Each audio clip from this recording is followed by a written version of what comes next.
Hello, welcome back to my Sun Goddess Astrology channel where I discuss Vedic astrology topics. This video is going to be about the planetary transits of April 2022. I'm recording this video on Friday, April 1st from Los Angeles, so all of the transits I will be referring to in this video will be based on my location's time zone, which is Pacific time. April is absolutely the most important month of this entire year because there are several long-awaited transits happening now and everything is about to change. This is the month where the planets will shift us into a much more positive changes that have profound impacts. So much is about to change, and the planets will be bringing hope and healing to the world. It will undoubtedly improve our personal lives, ultimately for the better. What is unusual about April is that there are so many important transits happening with the outer planets, and they are all happening in sequence at the same time. It's hard to say which transit is the most significant this month because they are all majorly impactful. So let's start in chronological order. The first major impactful change of April are Rahu and Ketu changing signs. Whenever these eclipse points change signs, they're absolutely sure to change the direction of the world and influence the masses on a large scale. The mean nodes of the moon change from their exalted positions of Taurus, Scorpio to the signs Aries-Libra on April 12th at 1:21 a.m. Pacific time. Rahu and Ketu will be in the Aries and Libra axis for the next 18 months. So this is a very significant transit. Next, we have the most anticipated transit of this entire year happening with Jupiter finally moving into Pisces. Jupiter has been in Aquarius for the past year. Having been in a sign ruled by Saturn has been very limiting for Jupiter to be able to do the good works that he wants to bless us with. Even the year before that, Jupiter was in Capricorn, his sign of debilitation, also another sign ruled by Saturn. And this was the beginning of the pandemic. Jupiter was limited even more in Capricorn to do any other good than spreading the conditions of hardship while occupying this sign in conjunction with Saturn. So the past couple of years have been pretty tough. And now, very fortunately, Jupiter returns home to his ruling sign of Pisces for a year-long visit. And this is a sigh of relief.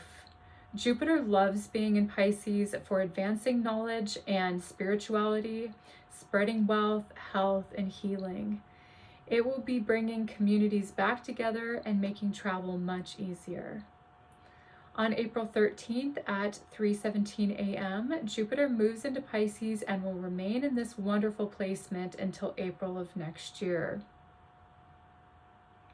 On the very same day that Jupiter moves into Pisces, on the 13th, the Sun moves into the Aries constellation, and he remains in Aries for 1 month until mid-May. This is the strongest position for the Sun to occupy as he is exalted in Aries and is able to influence through confident leadership and power.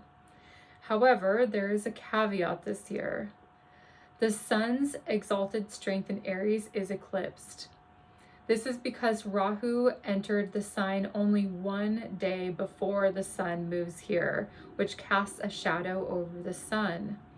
This means that there will be 2 solar eclipses happening in Aries this month and also in April of next year. The solar eclipse occurs this month on April 30th at 1:28 p.m. in Bharani Nakshatra at 16 degrees 18 minutes of Aries. The sequence of planetary movements over the next 30 days ends with this event and concludes the month of April with a bang. It is not an event that should be taken lightly, as it is a very powerful transit that will shake up sudden changes, especially in the areas of government and leadership. Be assured that whatever is brewing in the dark will come to the light during an eclipse. It is a time of revealing truth in a sudden or shocking way, and after the eclipse, we will be able to see the path ahead much more clearly. This will be a sudden closing of one door and an opening of another, as new phases are initiated to be undertaken in early May. The area of life that this will impact you the most is wherever you have Aries sign in your birth chart. If you have Aries moon, ascendant, or sun, this time will especially be significant for bringing about these changes. Whenever we have a new moon solar eclipse, we also have a full moon lunar eclipse because they always come in pairs 2 weeks apart. The full moon is on April 16th at 11:55 a.m. within the Nakshatra Chitra at 2 degrees 35 minutes of Libra. The full moon occurs at the very early degrees of Libra, while Ketu is at the very late degrees of Libra. Technically, this is an eclipse energy because these planets occupy the same sign, but there is a lot of distance between the luminaries and the shadow points. So these stirred up emotions that usually happen during a typical lunar eclipse thankfully aren't as intense this month. It seems as though the solar eclipse will hold more weight over the lunar eclipse. And actually, the other major transits seem to be taking more of a priority of importance this month, which makes sense. Even though the next full moon happening in May is much closer in degrees to the eclipse axis, it actually happens at the first degree of the Scorpio-Taurus axis, just missing the Rahu-Ketu axis in Libra-Pisces. So this makes it an out of sign eclipse. It will surely still be felt though. The full moon this month is also Hanuman Jayanti, which is always on the full moon of the month of Chitra between March and April. Hanuman is celebrated for his devotional nature to Lord Rama. In astrology, he represents the energy of Mars. This month, we can see this energy of the battle being won after a very powerful exalted Mars leaves the planetary war with Saturn, a planet that casts darkness. So speaking of Saturn, last but not least, for the major announcements of April is Saturn moving into Aquarius, which is also a highly anticipated transit of this year. Saturn has been in Capricorn for the past 2.5 years, causing major global unease and dis-ease. He is the slowest moving of all the planets, so when he moves signs, it's a big deal. Saturn will be spending the next 2.5 years in Aquarius, which is also his ruling sign, and it's also his Mula Trikona sign, where he feels most comfortable operating. Since it is a windy planet moving into an air sign, facts and ideas will be more concrete.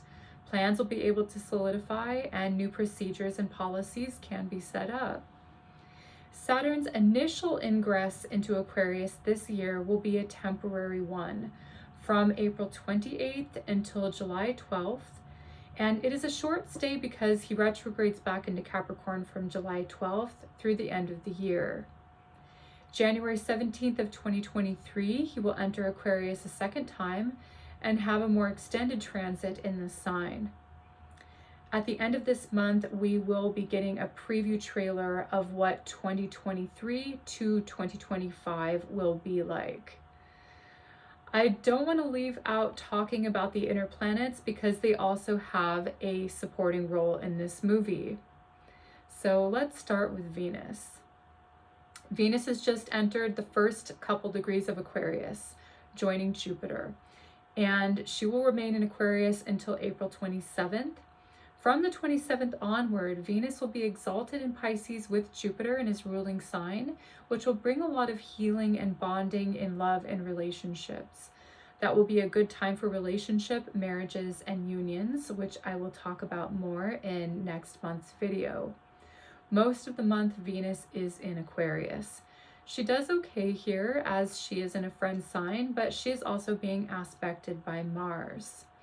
Mars is a bit pesky this month. He enters a graha yuddha, which is a planetary war, with Saturn on April 3rd at 6:40 a.m. until April 6th.